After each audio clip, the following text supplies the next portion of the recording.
Um projeto de lei que proíbe a propaganda para o público infantil vem tramitando há 11 anos na Câmara dos Deputados e ainda divide opiniões.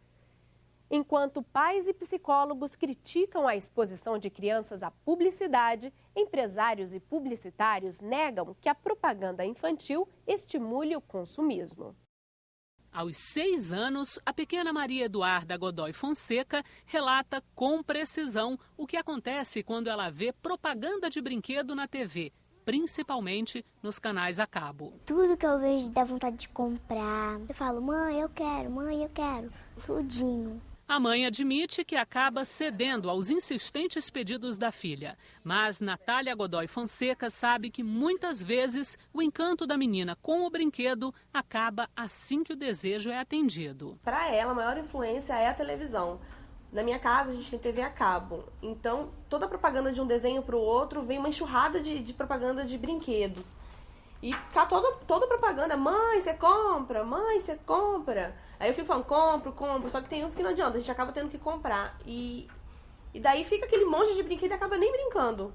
Muito brinquedo ela compra, mas ela não brinca. Quem tem criança em casa sabe que essa é uma situação comum.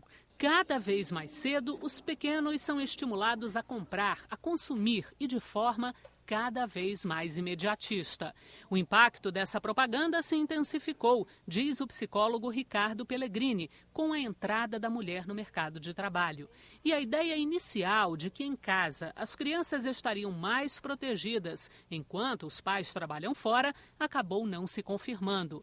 Diante das babás eletrônicas, como a TV e o computador, as crianças acabam expostas a todo tipo de propaganda infantil, explica Pellegrini. A propaganda pode influenciar muito negativamente nessas crianças, porque elas estão muito propensas a adquirir esses novos hábitos. Aquele sujeito, ele consome o que todo mundo está usando.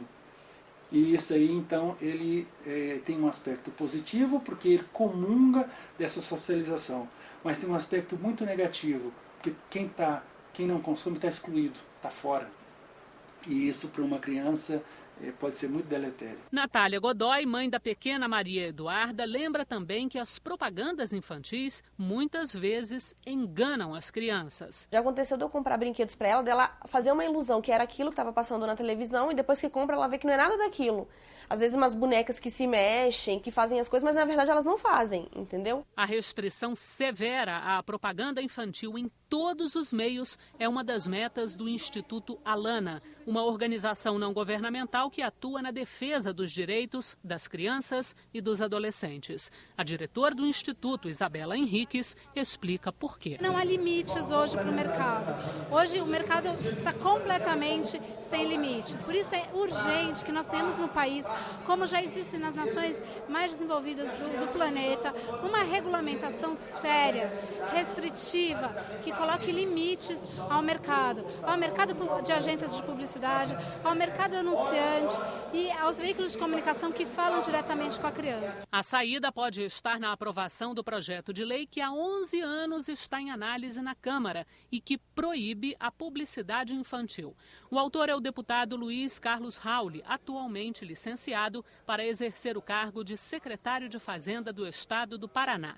Ele defende o fim do estímulo ao consumismo infantil na TV brasileira.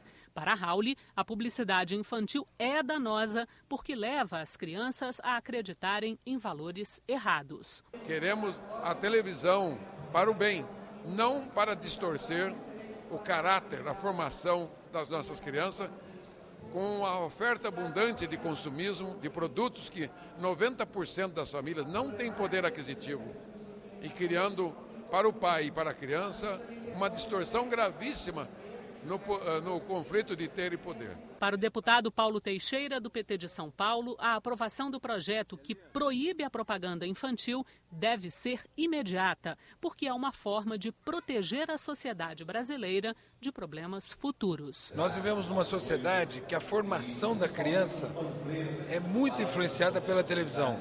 E a televisão brasileira, ela passa uma mensagem através da propaganda infantil que retira a autonomia da criança nas escolhas que fará no futuro. Ela é bombardeada por uma propaganda que lhe retira essa autonomia.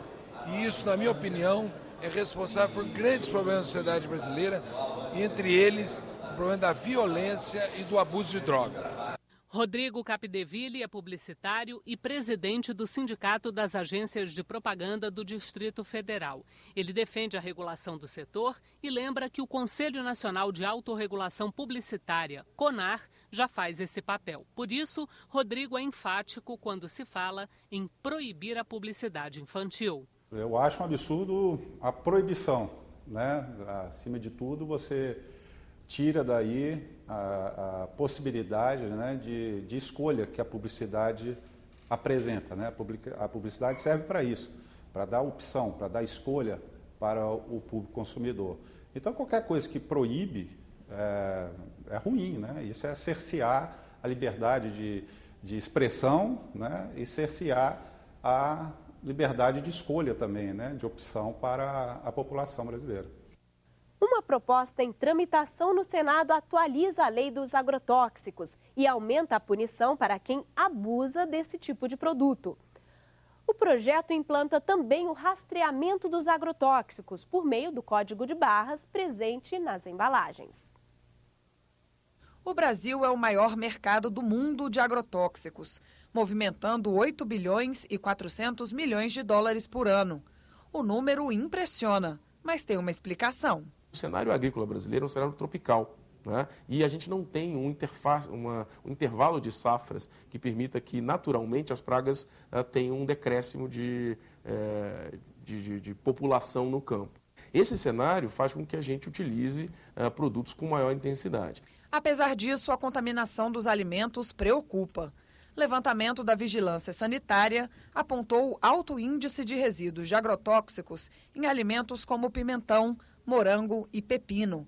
As consequências podem ser graves. Desde, por exemplo, doenças respiratórias, gástricas, até mesmo câncer, mas depende que produto e em que quantidade existe. Mas para o coordenador-geral de agrotóxicos do Ministério da Agricultura, o problema é que não há defensivos específicos para certas culturas. Culturas menores, como as culturas que muitas vezes estão na mídia, como pimentão, morango, são culturas que carecem de produtos para controle de pragas. Normalmente são culturas que têm um grande acompanhamento de engenheiros agrônomos, que têm manejo integral de pragas aplicado a elas, ou seja, preferem utilizar produtos biológicos, etc., mas que em muitos casos precisam utilizar produtos convencionais. Pela lei dos agrotóxicos, que data de 1989, a responsabilidade por fiscalizar o uso de defensivos é compartilhada. A União registra os insumos e permite ou não a importação e a produção no país. Já os estados cuidam do comércio das substâncias e do acompanhamento das propriedades rurais. Nesses mais de 20 anos, a lei foi atualizada apenas uma vez. Agora, um projeto em tramitação no Senado pode endurecer ainda mais as regras para quem abusa dos agrotóxicos. Primeiro, no que diz respeito ao aumento da pena, né, nas pessoas que fazem mau uso, que não tenham responsabilidade, principalmente ao recolher as embalagens. Isso tem causado um grande dano ao meio ambiente. E, por outro aspecto, é criar um maior controle no que diz respeito ao código de barras, para que exista esse controle e que se possa responsabilizar com maior facilidade aqueles que, porventura, cometam dano ao meio ambiente. Ela pretende atualizar a lei que está em vigência, né? Pretende adaptar a nossa agricultura e, sobretudo, esses procedimentos e essas substâncias a uma demanda e a necessidade do mercado internacional. Hoje, a multa máxima para quem descumpre as normas é de R$19 mil. Pelo projeto, esse valor passa a ser de R$10 mil quando se tratar de pessoa física e de até R$100 mil para pessoa jurídica ou responsável técnico. Além da mudança, o Ministério trabalha para fomentar a agricultura orgânica. A gente precisa oferecer para esse agricultor produtos de menor toxicidade, para que reduza o número de intoxicações e a população se sinta segura em consumir alimentos advindos dessa produção. No próximo bloco, uma homenagem ao mestre Luiz Gonzaga no Rio de Janeiro e em Cuiabá, uma casa que produz e divulga a mais pura arte mato-grossense. A gente volta em 1 minuto.